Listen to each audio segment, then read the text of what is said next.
Alrighty. I believe everything is in place. Oh, I'm going to have fun bringing this to you today. This is going to be so much fun. Cheers.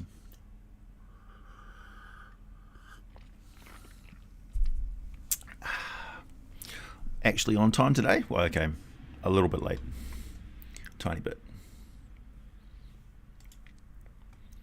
Let's just pop out the chat here.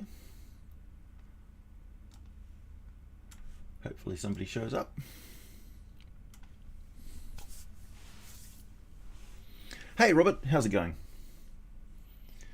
Hey, Voices from the Dark. Hey Gage. Big pockets, that's right. If you can see in the background there, Big Pockets logo. And one of the sheets up here. I'm going to be demonstrating these today. Hey Ralph. Hey Holden. Lawbo. Moonring. Sky. Nice to see you. Scrog. Hello, hello. Nick. Adriana. Good morning. Okay, I'm going to show you something which is going to blow you away, right?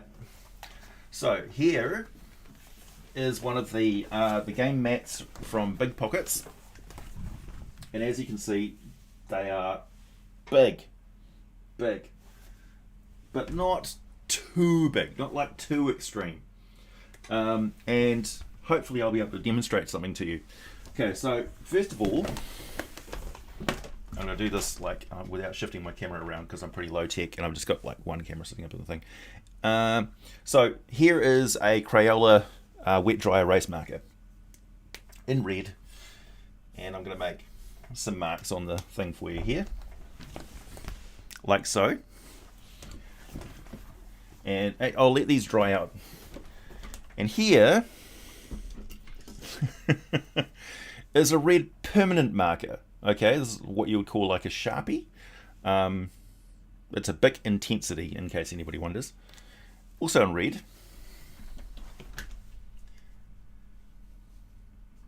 And I'm going to write yikes on the thing. Like so. Okay? And I'll let this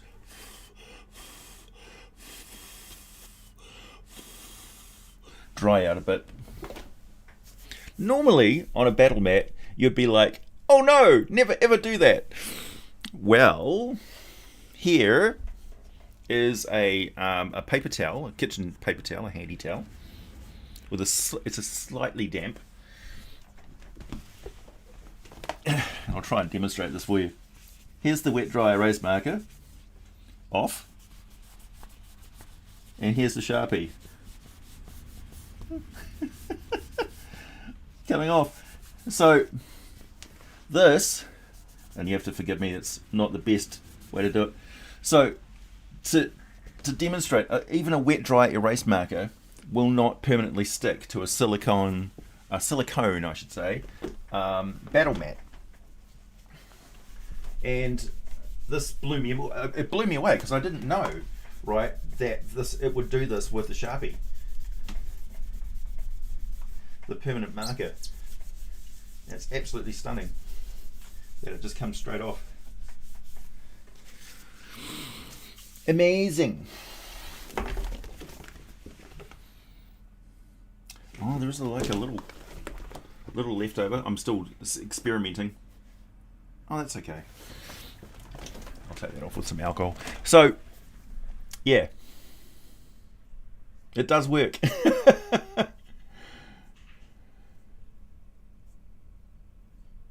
Are we going to see what? Your ad's on now. What is this?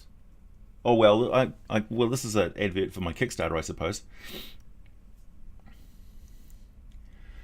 Hey Kirk, yes, I was a fan.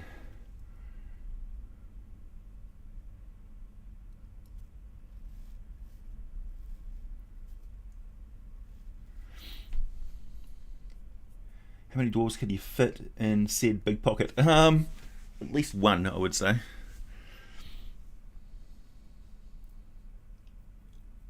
Afternoon for hello.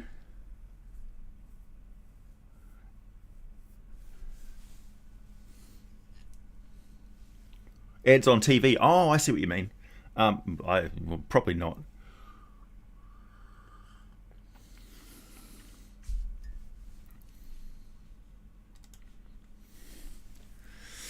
So yeah, so there's these sheets, which I've been experimenting with. To move all my research material out of the way. You've seen this one, Dyson logo style thing. I'm just doing that for like a permanency, leaving it on there for days and days and days and days. And also there's the other products in the range, which is the generic character sheet for every single different type of role-playing game that you could possibly imagine that you would play. None of this is D&D specific. And the initiative trackers, I've got the updated ones over here. I've got different types of bags that I'm experimenting with as well, because these are all going to get shipped out in a bag with the Kickstarter. Oh, here they are. So here's somebody, I got some feedback from people saying, you got the numbers around the wrong way on the tracker. So the 20 is at the top and the 1 is at the bottom. That cost me $300 to fix, by the way. But there you go. That's what feedback is for. So that's the combat tracker, which I've been using in my online games. Yeah, so wet dry erase, all silicone, all will last forever. You can cook pizzas on these. You can drive cars over these. They are thicker than anything else on the market. I only know of one sheet which is on the market, and this is 0.5 mil thicker than that. They are double-sided, so they've got hex on one side and squares on the other. There will be clear and also parchment coloured ones available. And basically your Kickstarter backing, I'm not sure what the price range will be, but it'll probably be around, I don't know, $30, $40. And you'll get one of the big sheets, you'll get the character sheet and the tracker sheet as your Kickstarter pledge, and then you can add on to that if you want to. And there will also be the DM screen, which I don't have a product of yet, but it's a laptop DM screen that you basically put onto the front of your laptop to turn it into a DM screen thingy. It's also a privacy protector if you're using it outside of D&D and you're using it at a cafe and stuff. You don't want to see what you don't want people to see what you're doing on your laptop. You can put the cover up and it turns it into a little office cubicle. It's quite nice. Thanks, Damien. Hey AJ, can't remember if you've answered this before, but is there any difference in the content put into Subscribestar and Patreon? No, not really. Like Patreon and Subscribestar, you'll occasionally get it you will get it in advance to everybody else. I try and put the videos and stuff up there slightly before everybody else, so they've got a chance of getting the comment in first, I guess you could say. But I've always, those are mediums that people can support me on. They're not an elitist monetized, unlockable, locked off content thing, because that's actually against the rules of Dungeons and Dragons. They allow us to use their content as long as we don't put anything behind a paywall, which is a mistake that a lot of people make, and I don't think is enforced by Wizards of the Coast as much as it probably could be. But I never actually put anything behind a paywall for anybody. So that's Subscribestar and Patreon is for people who just want to support what I do, pretty much. It's also the only place that you can find my written scripts.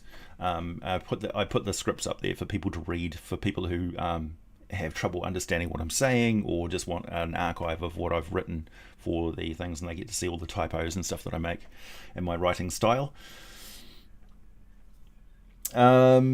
Yep, I've already done the False Hydra. It's also a place that I've done, there are a couple of things that I can do on there, which is like read out, do audio narration of books. So I did a couple of H.P. Lovecraft stories, and there's a few more which I could probably do.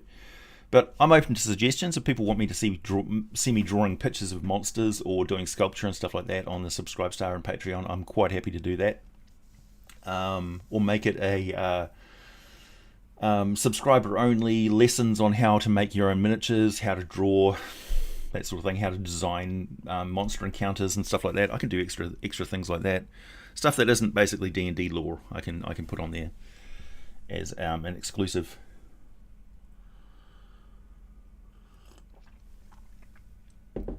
Yeah, I was quite surprised everybody was very supportive of the artwork. That's not one of my best pictures ever, for sure. But I'm quite happy to carry on doing some artwork for people. Maybe I'll improve. Hey AJ, do you have, thanks Zach, do you have a preference to how we back you? I heard your gripes with Patreon. Yeah, I set up Subscribestar as an alternative to Patreon. for because I thought Patreon was going to go out of business, essentially. I was really upset with some of the things they did. Everything that they do to change the system on Patreon to update it and stuff just seems really ham-fisted, and they always get whatever they do, they just get it wrong.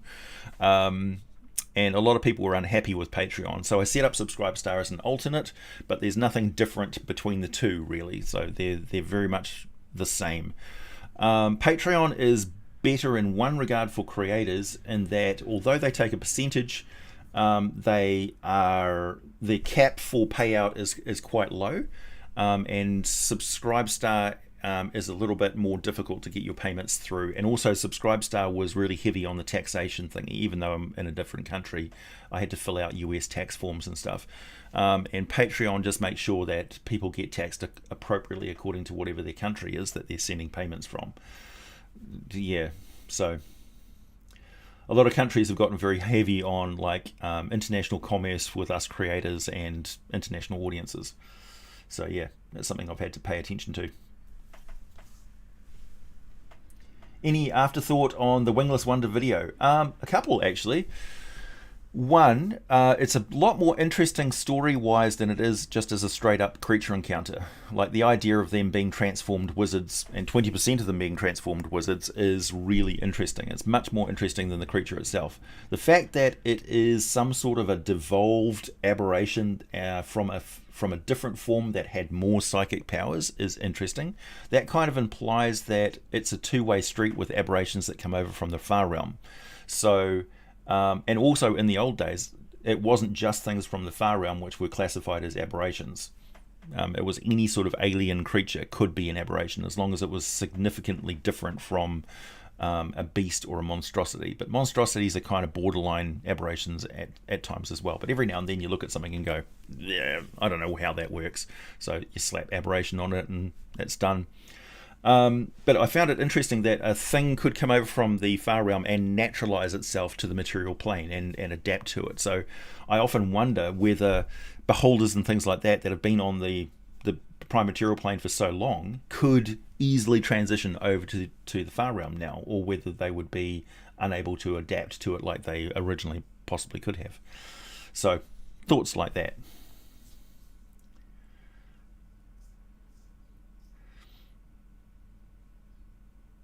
That South Park episode is going to become real at that rate. Oh, okay. Oh, Patreon's fine. Patreon's just doing its thing. It's actually gotten a lot better lately. No, Minring. I don't think they are, he said, refusing to say the word. So at the moment, my support on Patreon is really good. And I'm very, very happy with all of the support that I'm getting on Patreon. It really helps out a lot. Basically, that pays the bills. And I understand that a lot of people on Patreon aren't there for me to bend over backwards to chase around and send them messages all the time and fill their inbox with notifications about me, talking about the behind the scenes stuff. Because the interactions that I've got from any sort of stuff that I've done like that has been almost zero. So I'm like, okay, that's fine. That's okay. So basically it's like a tip hat out and I'm busking away and the tip hat's out and stuff. And if people want to contribute to Patreon, that's great. That helps. It does. Patreon went commie. I don't even know what that means. I got a big diatribe from a subscriber who's been with me for a while, who was talking about I used the word anarchy wrong in regards to the Church of Cyric, but I challenged them to find a different word to describe what the Church of Cyric does. It's like, if it's not anarchy, what is it? Chaos. It's just chaos. Thanks, Morgan. A wizard polymorphed into a facehugger. Pretty much. Yeah, pretty much. Hey, thanks, Joseph. Kitty Cat Brie was invited in this morning and told that she could sit quietly up on the desk and on her bed if she wanted to participate in the live chat, and she decided to tear everything off my bookshelf and run around meowing because she's a morning crazy cat. Am I going to do more Elven lore this week? let me tell you about the Elven lore. First of all, it's a labour of love for me to get that lore out, because it's got a good long-term sort of return for me. I mainly do it for myself to learn about Elven lore, and at the moment I'm still reading Elven lore and stuff, and I know that going into the Crown Wars is going to be pretty heavy. Also, I've done a lot of Elven lore stuff lately, and I know that it's popular with people who like the Elven lore, but by far the big ticket sellers on my channel are undead and dragons and big gnarly monsters. Those are things that people get, that get a lot of clicks from non-subscribers coming to my channel. So the Elven, like the Wingless Wonder video, it will probably get more views than the Elven lore video, and considering that the Elven lore video took me a week of research to do, it's like, yeah, there you go. That's the pluses and the minuses of it.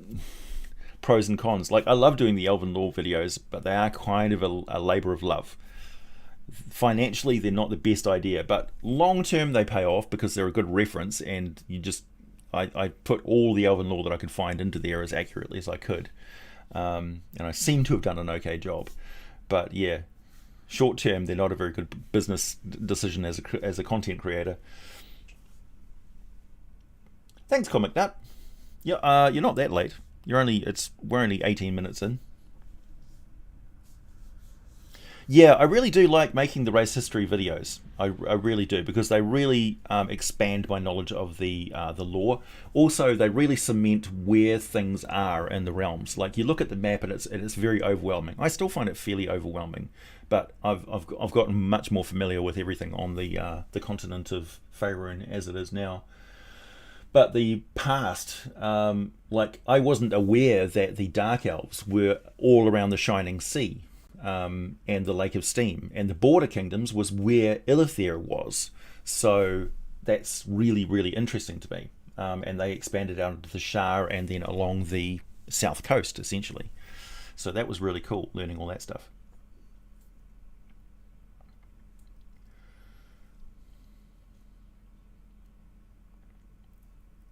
The face diapers. Konnichiwa, como esta? That's an interesting mix-up. Muy buen.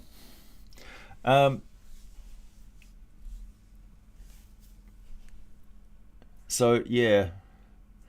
Final thing to say on the Kickstarter is that I do encourage everybody to sign up for that mailing list, mainly because Kickstarter is really like hot for mailing lists. So they ask you how many people you've got on your mailing list, because they live on the concept that 5% of the people that are on your mailing list will end up backing your product, which I think is probably a little bit of a low estimation in my case because of the different sort of audience social media presence that I have.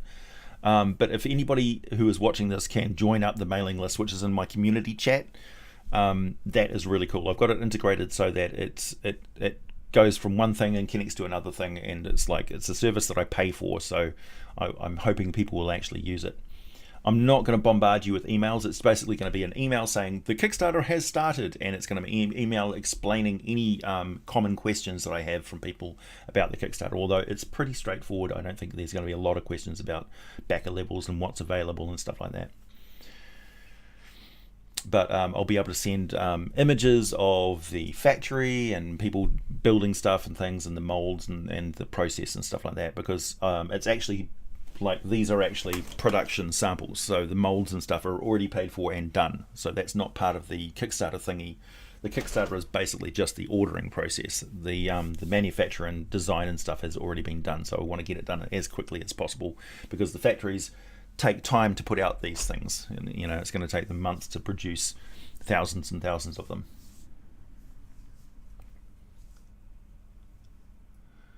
The Kickstarter is for Dnd Accessories, so these really cool silicone game mats, double-sided silicone game mats, and also these accessories, which this is basically it's a scratch sheet. So if you're gaming with your character on a laptop and you basically just don't want to go through the rigmarole of changing all the details on your laptop all the time, you have this little scratch sheet here to keep track of all the frequently changing details on your character sheet, and so it would be temporary hit points, armor class level, like weapons and stuff that you have, spells that are available, This has got an initiative tracker as well. Now that's there we go. So you got like, this could be used for ammunition or spell slots. This is your initiative tracker and monster tracker, or number of rounds even.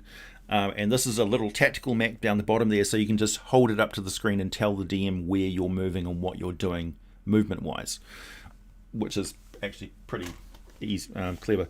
And of course you can run on both surfaces as well. This is also something that you can clip onto the front of your DM screen on the front of your computer, which there's going to be a computer DM screen laptop cover.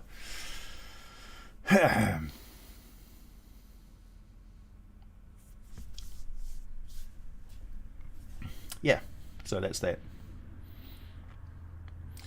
And the Kickstarter is mainly so that if I can get all of these products out, you only need to buy these once in your lifetime, but I imagine people are going to be probably buying multiple copies, because there will be a clear sheet available, so you can put it over top of your own maps and things, and also over top of some people have got tables with computer or TV monitors in there that they've hooked up to their computer, that they have mobile, they have dynamic maps on, and the clear silicone sheets can go over top of those screens, so that you can wet dry erase on the actual screens themselves.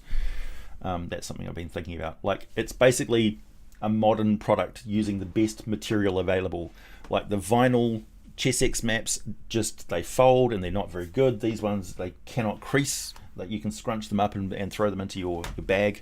You'll be getting a bag with the Kickstarter to carry around in as well. We've even got silicone dice in production, or in our design phase.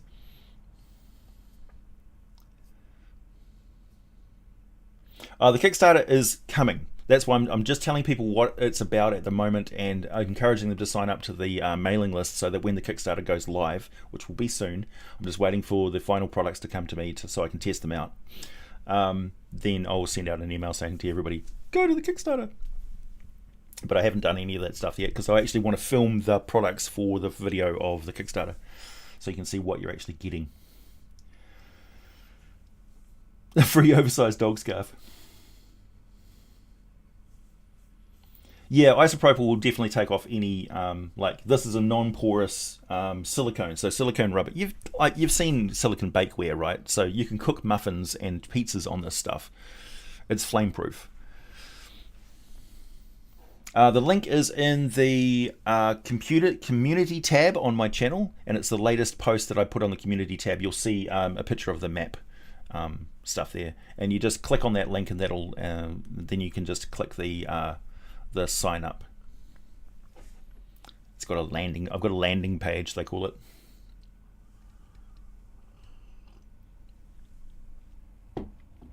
On a scale of 1 to 10, what is the clarity on the clear one, 10 being plastic wrapped? I don't know yet, Ralph, because I'm waiting for the sample to come here. They sent me out this stuff here, but they thought when I said a clear map, they thought one that was non-printed, so they sent me a clear sheet. I'm like, well, that's great. I can test that to destruction for a non-gridded. So there's non-gridded variety, you know, but they didn't send me an actual clear one, because they thought I would have samples like of that product around me. But so that's on the way. So I'm not going to answer. I'm not going to give any promises to something that I haven't seen with my own eyes yet. So that's one of the reasons why I wanted to get all the molds done and want to get them produced and get actual samples out to me before I started the Kickstarter, to make sure that the factory could actually produce what I wanted them to produce, to make sure that it was all set up for the Kickstarter, ready to go. And then all I have to basically do is reach the 2,000 minimum 2,000 unit order level of the factory, and they would get started. And they're going to be shipping them directly from China to everyone as well, so it's not going through a separate shipping factory or a separate shipping company. So that's another way to reduce the cost to everybody. Hey Moonring, thank you. What are you thinking of doing this week? If you need another short thing, I'd recommend the Incannabulo. Actually, what I'm going to be talking about in my first video is planar tuning forks, which is much more interesting than it sounds. And it's a very important thing that people overlook whenever they do a plane shifting spell. D&D pizza to the what? Yeah, you can actually cook pizza. So I'm going to test these products with Mountain Dew and things like that, you know. Just say no to graphene dice. Yeah, there's too much plastic in the RPG industry. Too much plastic. We need silicone. Silicone is better, and it's not silicone, it's silicone, because this rubber will not pollute our ocean. It can just get chopped up and thrown into landfill. It's non-toxic, it doesn't leach off any nasty chemicals, and it lasts forever. Hey, thanks, Jeremy. That should have been a super chat. Live stream! Yay! Kitten tested, yeah, kitten tested so far. So far, so good. She's bitten it twice and has not left a dent. I think it was not sufficiently destructible for the kitten to be interested in it. I'm going to try and get her to attack it as best I can, but I'm not going to push the issue. TMG custom dice would be nice. Well, because the company that I'm working with over in China is actually a dice production company, that's what they do mainly. But I said, no, I'm not going to do a Kickstarter for your metal dice, because the market for dice is just absolutely saturated at the moment, and that's not going to work. It's just not going to work.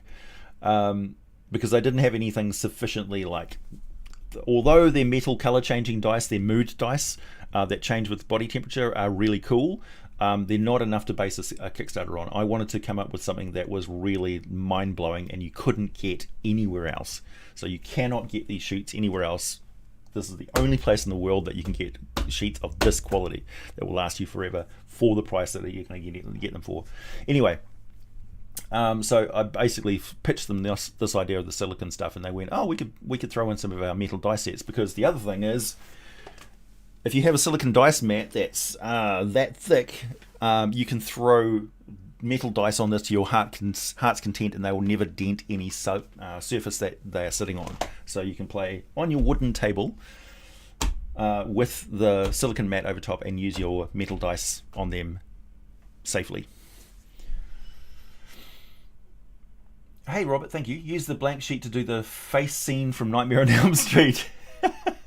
Could do. Holden, thank you. £10. That's like $1 million here. Awesome video on the barrier. I think you said there will be a follow-up. Is this going to be something big? Yeah, so I'm going to be doing a lot of planar races, so bladelings and things like that. That involves a lot of collating between different editions.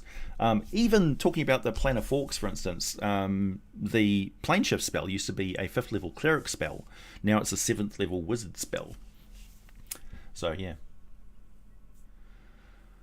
So William, please remember opaque versus transparent. Yeah, thank you. Yeah, so there are going to be transparent as well as these opaque ones, and the opaque will also come in parchment color as well. So that slightly sort of off yellowy tan color.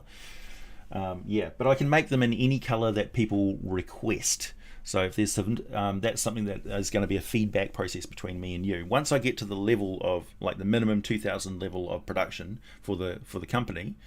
The factory, then the factory can we can go anywhere over that and include specialist ones as well. So if somebody wants a red one, they can. The melting point for silicone is let's see, it's really high. It's like 300 degrees or something like that. I'm not entirely sure.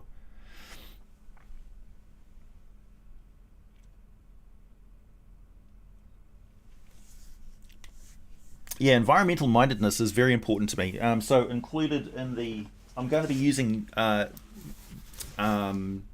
it's very hard to actually source this in China, I should mention. Like I said, can you do hemp bags? And they're like, no, we don't do hemp bags here. But they do have jute fiber, which is like a hemp thingy. They used to make sacking and stuff like that out of it, but they can make actually pretty nice stuff. So I'm going to be using as environmentally friendly material for the bags as well that I can. And also inspecting the zip quality, stitching and things. Mind Pilot, yeah, I understand that there's a little bit of, there's obviously prejudice and stuff, but I do work with China because we have a free trade arrangement with China, so we actually deal with China a lot more often than you do over in the States. And I'm kind of combating like Chinese prejudice and stuff as well. Like it's not fair. You've got a country of several billion people like who are just trying to get by. And I've been working with them for like a couple of years now, and they're my friends. You know, we talk every day.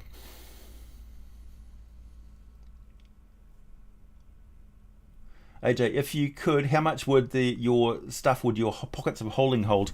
I've designed the bags so that they at least hold all of your D&D books, the laptop cover, and all of the products that are in the Kickstarter. So you will be able to fit a couple of sheets, your 3 core books, probably a notebook, your laptop, and all that sort of stuff in there, including an internal zip pocket for dice if you don't have a dice bag.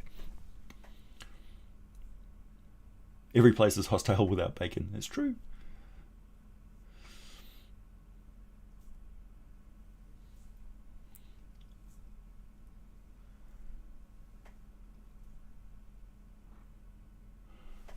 Grey mats. Oh, yeah. Sorry, Stephen. Let me go back and try and find your comment. I'm not ignoring anybody. There's just... Hey, Kairos. Nice to see you.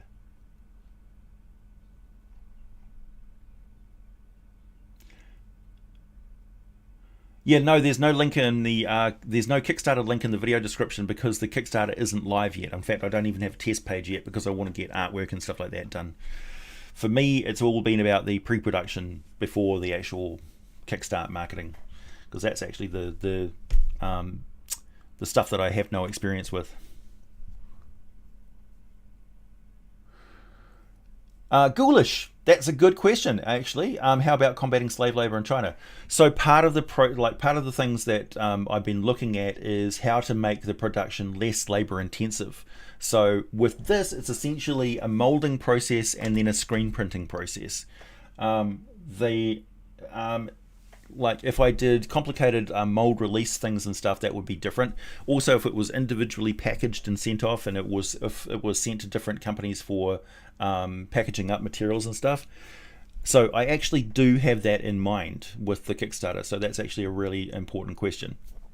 That I did want to make it so that I would be happy going into the factory and producing this stuff myself. I didn't want to do anything that would make the quality of life of the people producing it to be miserable. Also, these are not big companies. The manufacturing company will be specially ordering in machines to do this sort of stuff. So, you know, it's a risk for them too, particularly because this is something that they've never seen before. They've had no experience with a DM screen with no artwork on it and stuff like that. Like, it's very new. Oh yeah, there we go. At high temperatures, 200 to 450 degrees Celsius, silicon rubber will slowly lose its mechanical properties over time, becoming brittle, but it doesn't melt and it doesn't catch fire. That's the important thing. Thanks, Sky. Lysander, thank you. What kinds of unique effects would you give magical weapons? I feel like 99% are just extra sharp or on fire. Well, flight is one thing. Intelligence is another.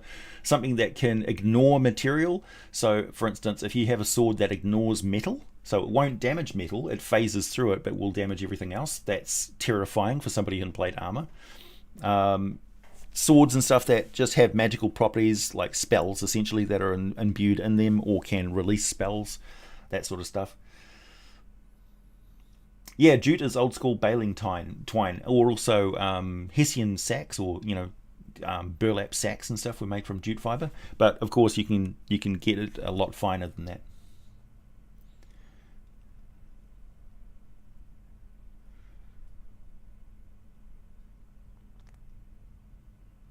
Yeah, the actual jute fiber itself is labor intensive, but I mean, I'm not responsible for producing textiles. They've already been produced.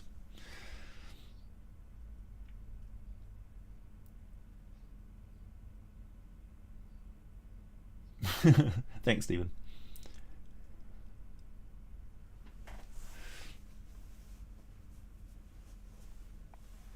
Yeah, thanks, John. Yeah. Don't confuse like the Chinese regime with the Chinese people.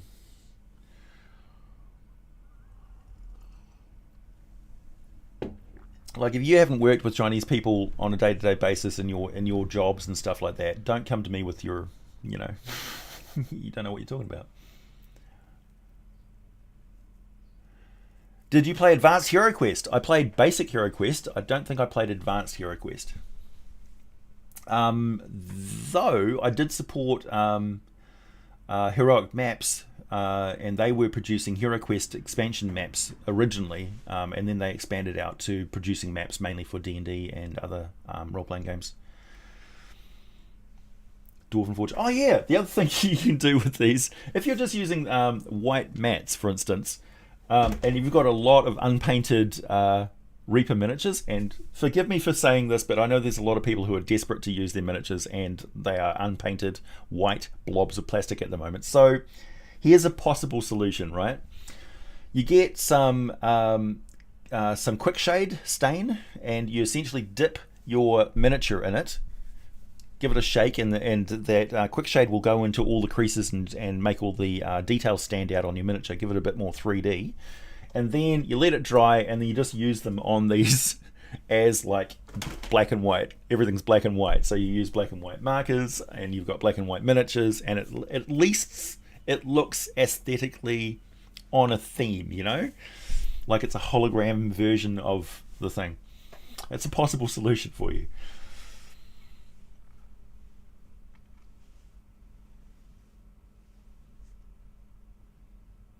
Will you have other YouTubers advertise it like David Chappie, Runesmith, Jordan, etc.?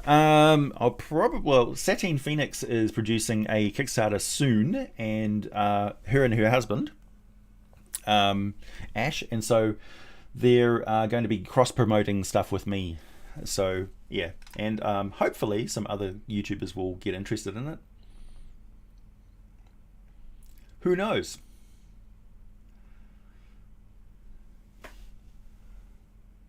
Would the Phyrexians count as an extraplanar race? Yeah. Yeah.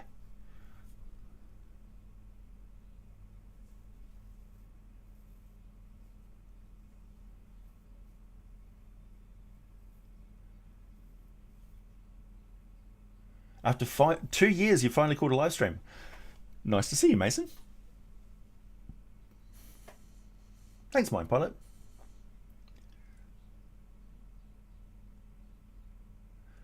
Did I ever play D20 Modern Future? Yes, I did. I've played every D&D apart from the original like grey boxed set.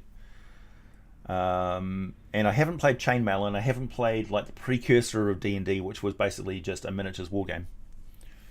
But I have played war games. I haven't played Warhammer 40k as a tabletop war game, but I'd like to. Hey, Mr. L.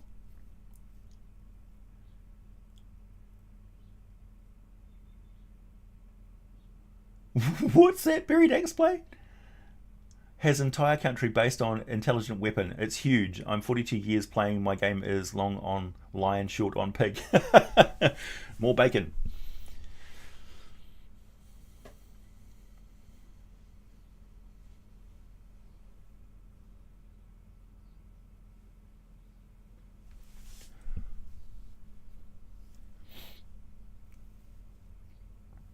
Yeah, I mean, you separate Americans from American politics, you separate Chinese people from the Chinese politics. It's the same thing. You know, you wouldn't want people coming in and blaming you for something that, you know, your opposing political party did.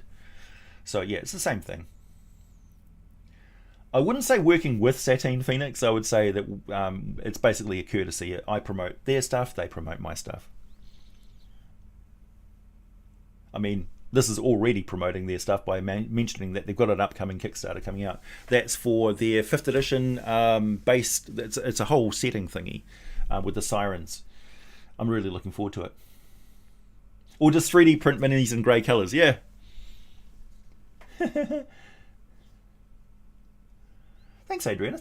RPGs in monochrome. Let your imagination paint the colours. Yeah, exactly. Representative.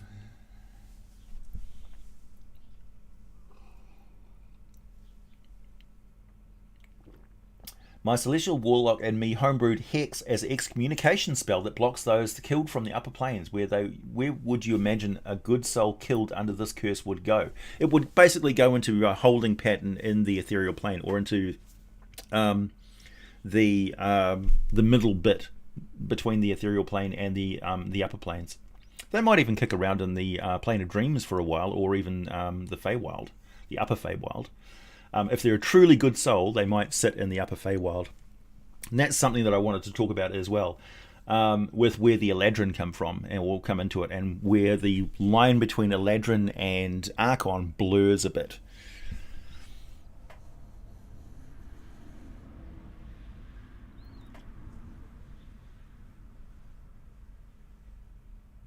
Oh, that's the advanced. Oh, I see. Yeah. No, I didn't play that one mainly because, well, we just didn't have the play area for that sort of thing, for the advanced hero quest with laying down the patterns, the mapping. It's going to get here, Sir William. Thank you. It's going to get here in about another week or two, I think. It's taking a long time for stuff to come over from Amazon because of all the shipping crisis and stuff, but it's on its way. What CR would a basic Space Marine be? Basic Space Marine. You mean like an Ultramarine? A Smurf? I'm going to go with probably around 20. Warhammer 40k has gone spaz lately. Well, I mean, it's... a lot of people have been talking for a lot of years about the return of the Primarchs, and they got what they wished, right? They got what they asked for. So... I don't know anything about the Primaris stuff yet. I haven't really looked into it, but it looks interesting to me as somebody who hasn't spent millions of dollars building armies and stuff like that are now going to be outmoded or whatever. So yeah. I watched a video on Warhammer 40k. Jeebus! Yeah, exactly. It's really cool. If I wasn't making videos about D&D lore, I'd be making videos about like either Marvel Universe superheroes or Warhammer 40k for sure. Or even like the alien races of Star Wars are really interesting. Like there's really lots and lots of them, and they're like way too many alien species.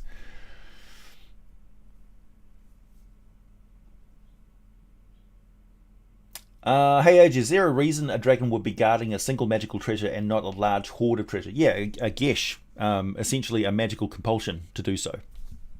Or perhaps even a family history of doing so.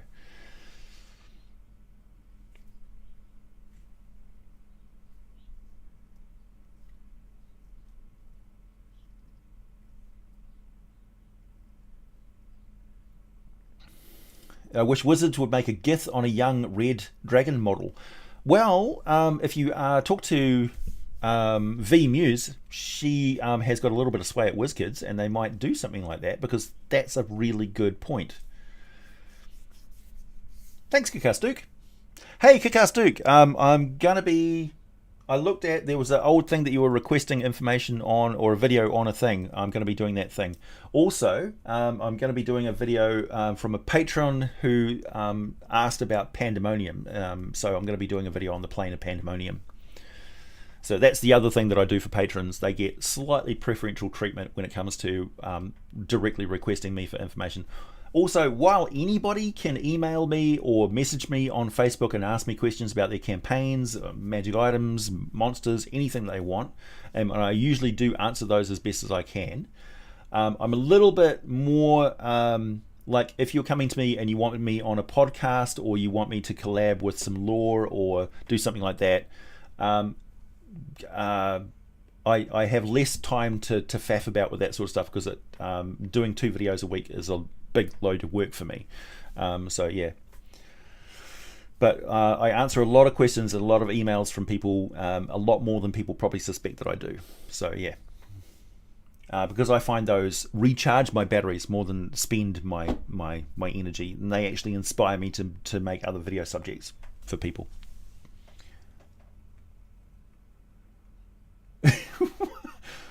Yeah.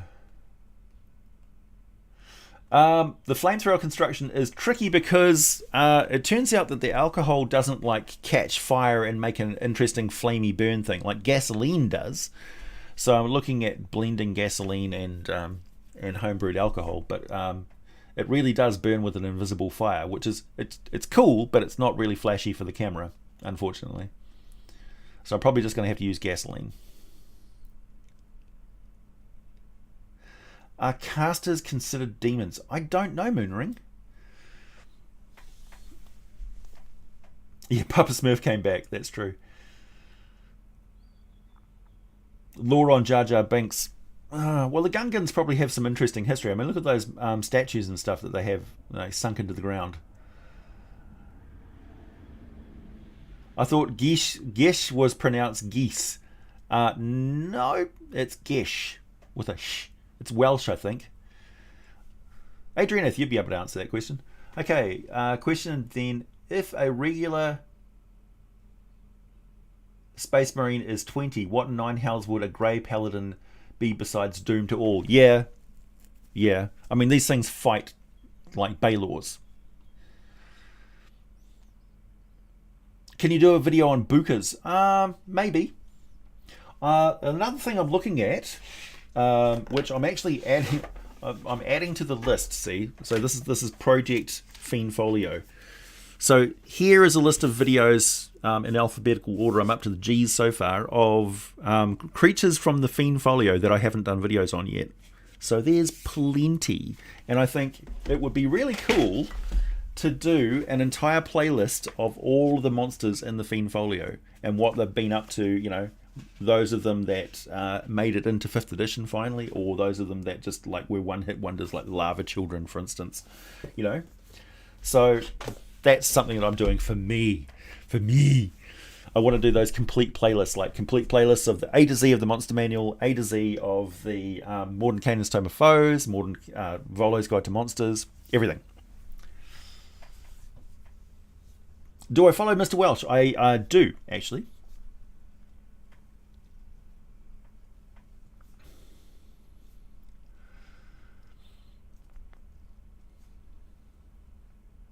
Also, do you know about the Mirage Dragon? Possibly. I think, do they have another name?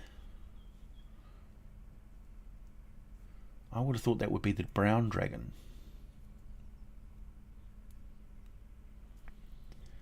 Do you know of any good RPGs that take place in a techno-barbarian setting like Rifts meet Masters of the Universe?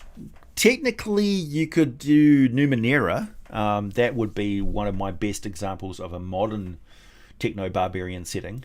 Like, you can play a really good techno-barbarian setting with Numenera. One that's really interesting. Also, it's a great RPG system, particularly if you're the DM who likes narrative stuff over rules lawyering. Like, essentially, in Numenera, and this isn't much of an exaggeration, the players do all the work in regards to the rules. You ask them to do checks, you ask them to do this or that. So you basically just dictate from behind the DM screen, and you just talk about story and place and setting and encounters and stuff. You don't have to do a lot of the mechanics yourself. So if you like that sort of thing, Numenera is definitely for you.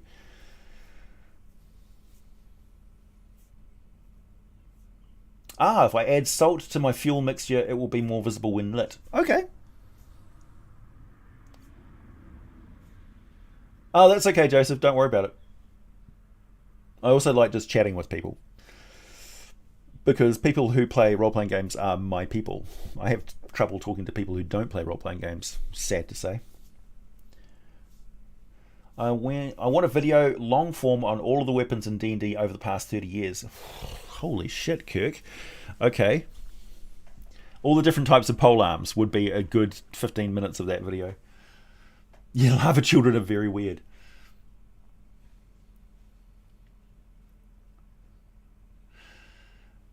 Thanks, Gino X 1987. Oh, Gene X, like Generation X 1987. That would be borderline, surely. In your opinion, who would win in a fight, Asmodeus versus Demogorgon? Oh, okay, that's actually a matchup. I don't think either of them could lose. First of all, why would Asmodeus be getting in a direct fight with Demogorgon?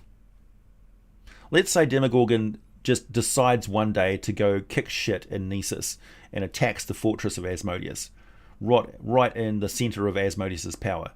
First of all, is Asmodeus even actually there? Because he lies about everything. And there is strong evidence that he's actually a huge serpent, and that his form, his humanoid form, is just an illusion.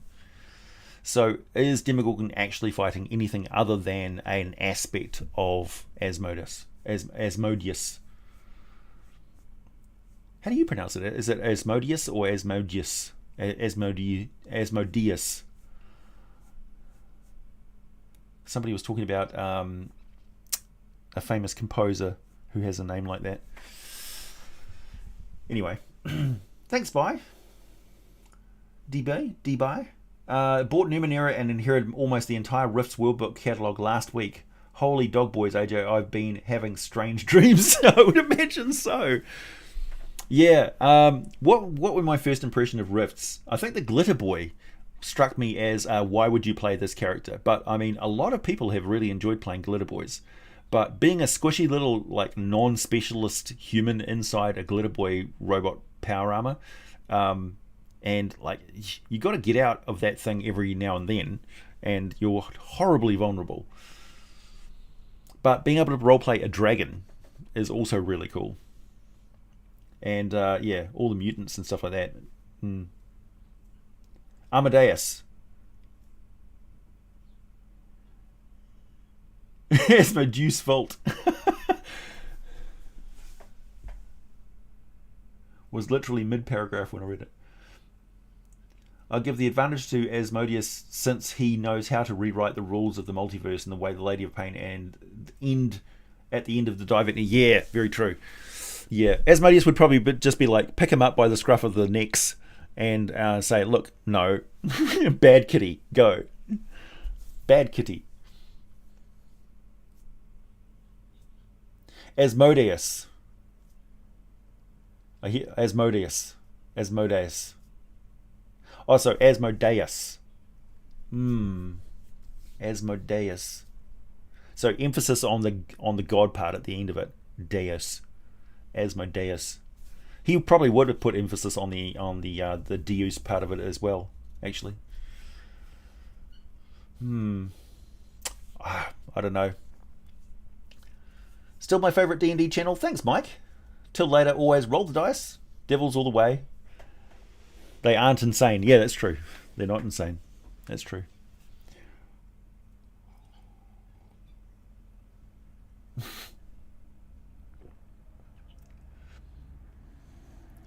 The Dre Malacesis Wyvern. What? Asmodeus.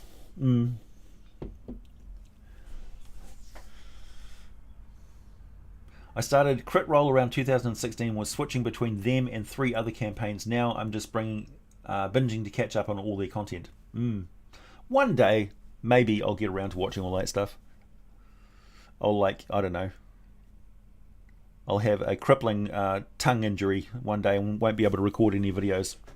I'll just be like posting pictures of me, videos of me drawing stuff and with the text to speech appearing on the screen while I'm laid up in hospital somewhere watching Critical Role. Who knows? Asmodeus. It's the only way I can see myself watching all of Critical Role. It's like I can't spare the time.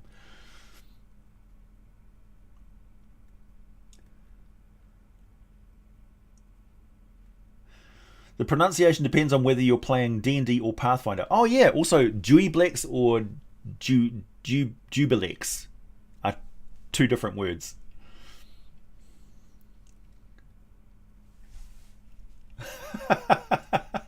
Lysander. He thick though. Asmodeus. Asmodeus.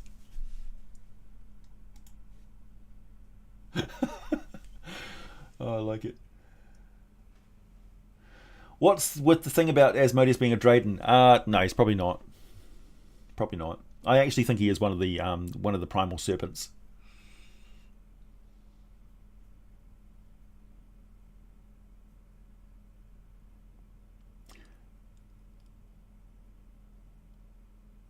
Deus, Deus, Deus. Yeah, Asmodeus laughs when you consider what he is. Yeah. It's all a lie. Like, whatever answer you originally had is different from what he actually is. You think beholders are being manipulated by the archdevils? Probably not.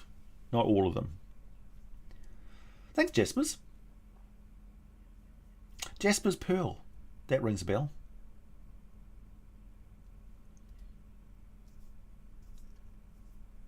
Critical Role is improv meets voice actors meets D&D. And that's fine. AJ, your hat piping is still crooked. Yeah. Hang on. Let's see. There you go. That's going to confuse the hell out of anybody who skips from the start of the stream to the end of the stream. Yeah, why didn't they make the Samus flying power armor available as a play character? I want one. Absolutely. I'd customize the hell out of that.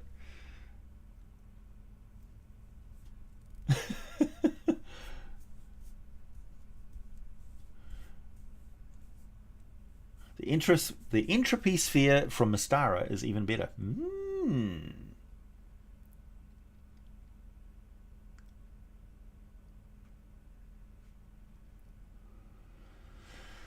Could Asmodeus make True Strike useful? I don't know.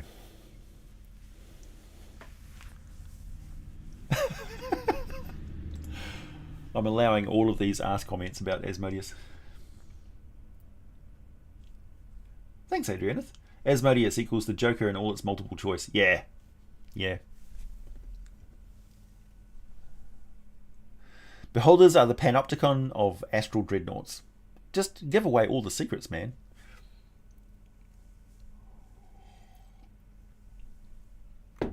We got to see AJ's hair. Look, I appear on live streams with my hat off, and then people tell me to put my hat on, so I have to. Oh, by the way, for those of you who may notice that I'm rocking the moustache now with minus the beard, it's because I'm a big fan of Invincible, and that cartoon is now airing on Amazon Prime, I think it is. I was a big reader of the comic Invincible and read those voraciously, and now the animated series is on, and they air every Friday, and they're really good. So this is me. I'm cosplaying a Viltrumite.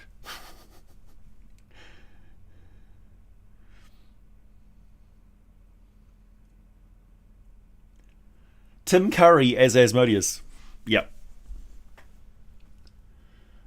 Jeremy Irons would also be really good as Asmodeus. I kind of see him like the patrician of Ankh-Morpork from Terry Pratchett's Discworld series. And Jeremy Irons would be perfect for that role, so I think he'd probably be perfect for the role of Asmodeus as well. Who else? Somebody younger, maybe.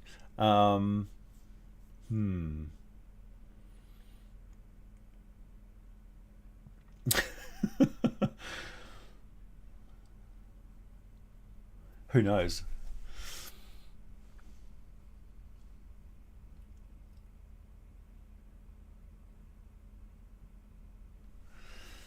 A Boston scaly hat. I'll write that down. Might see if I can get one sent out. If you send me the website,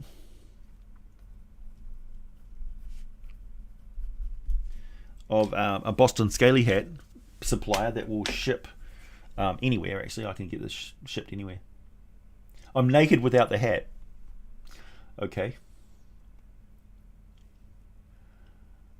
A cop stash, yeah. It's funny how moustaches have got a certain energy to them, right? They've got a vibe. A diamond among humans. Thank you, Klaus. Astral Dreadnoughts, Beholders, and Cyclops are the children of Tharizdun. Ayah, Tharizdun, Patagan. That's true, Sir William. Thank you.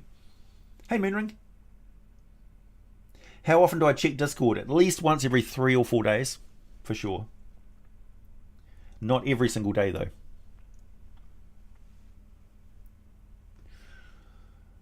Viltrumites versus Saiyans versus Kryptonians.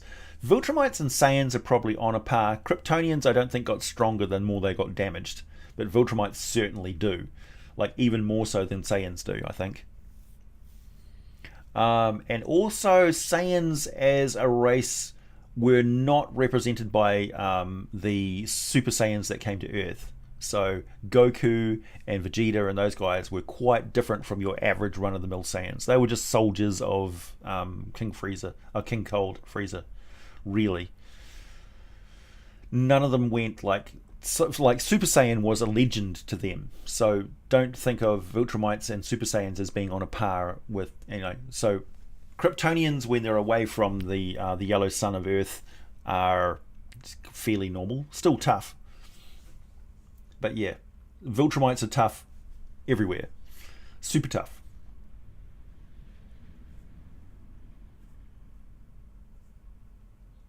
Hey, Mr. Eccentric, you're very late. I'm afraid I'm almost about to log off.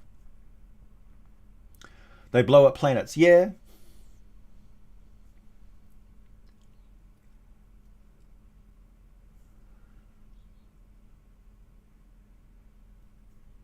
Yeah, Jeremy Irons, if he played Asmodeus like the true villain in D&D, his talents were really, really wasted on the D&D movie. Whereas the idea behind the script was pretty good. The Orbs of Dragonkind were a good choice subject, but they just didn't have the technology. The actors, I think, didn't have the right direction.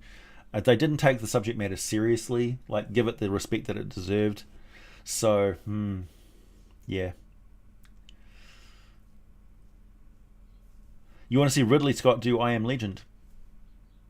Really? AJ, is there any place in Toril where magic doesn't work? I think there are several places where magic is very, very disrupted, yes. That is certainly the narrative that I've gotten from my research on the Sundering.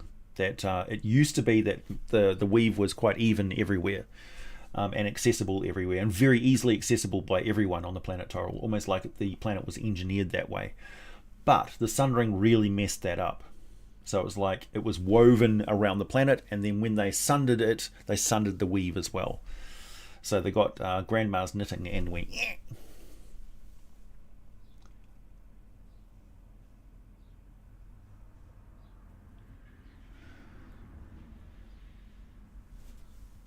You don't subscribe to current D&D.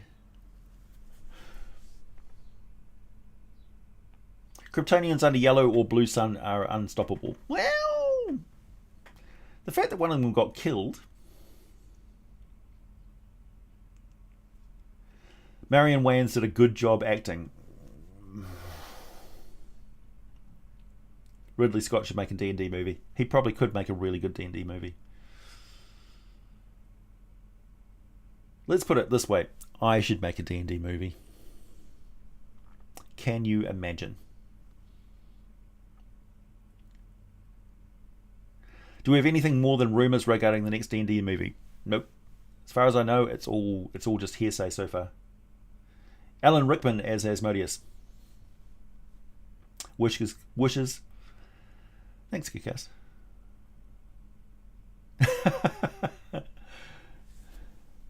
I think the worst crime of the D&D movie was they got beholders quite wrong. The orcs were just awful.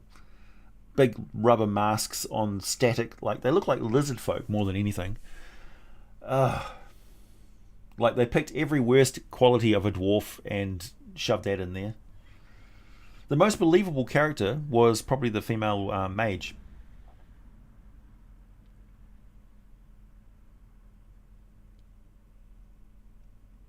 Yeah, wild magic areas are a bit more common than no magic areas. And of course, the phase rest as well is a side effect of... the phase rest was around before the Drow got to the Underdark, by the way. It was involved in the creation of the Underdark. Thanks, Adrianeth.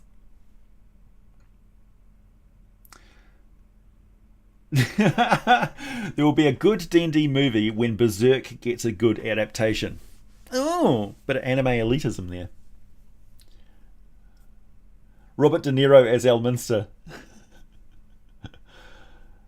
Who would play a good Elminster? We should make a thread about that. Can you imagine all the Easter eggs that I would shove into every single scene in a D&D movie if it was set in the Forgotten Realms? Oh man, it would be crazy. That would be so much fun. I'd dedicate 10 years of my life to doing that for sure. Thanks, Stephen. £25. Problem with most movies about Star Trek and AD&D is they don't get writers that love the subject matter. Not like your videos, the passion is visible. Yeah, that's true. Yeah, I think, first of all, I would be quite happy to just work on that as a passion project and not be in the limelight. It wouldn't be about me at all. Like, my ego would be completely out of it. I would be quite responsive to what the actors wanted to do, and I would allow them to create characters, not just bring old characters from D&D and shove them in there. Like, you know, let's do Drist or whatever. Cataly Bonadus. A Sea Sprite movie would be pretty cool. Can you imagine a movie which is about like these pirate hunting guys, and then as the movie sort of progresses, and it's not just like Captain Hornblower, it's set in the D&D world of Toril, right? So when they make port, they're making port at like Lantern and the Sword Coast cities. You know, they dock in at Baldur's Gate, and they dock in at Waterdeep, and they dock in at Luskan, and like there's no forewarning or whatever. That it's a D&D story. Tom Hiddleston is grassed. Maybe. Patrick Stewart, Christopher Lee, Ian McKellen, elements. Yeah, no. People that are still alive. Christopher Lee, unfortunately, has passed on. And I think, well, Patrick Stewart is still working. I think Ian McKellen's still working. Oh, wait, Ian McKellen?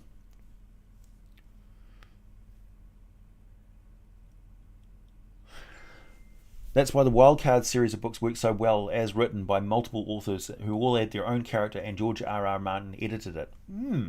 It's all the more reason why I would read the Wildcard series.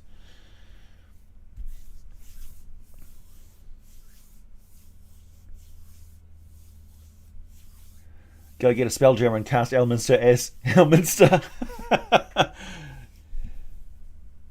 Robert Downey Jr. as Mordenkainen. Nah. No. No,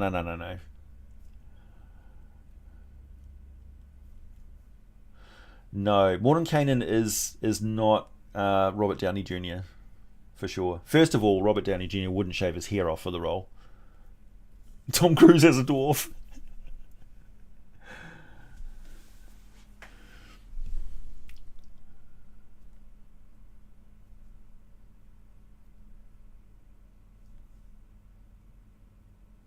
Yeah, that's true, Brian. All right, it's time for me to go, everybody. It's been a great live stream, as always. Tom Cruise is a quickling. Yeah, you just basically see a bit of him. Kevin Hart is a dwarf. Sacha Baron Cohen could probably pull off Elminster, yeah.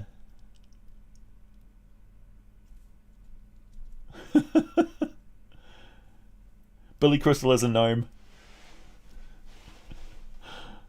I love it.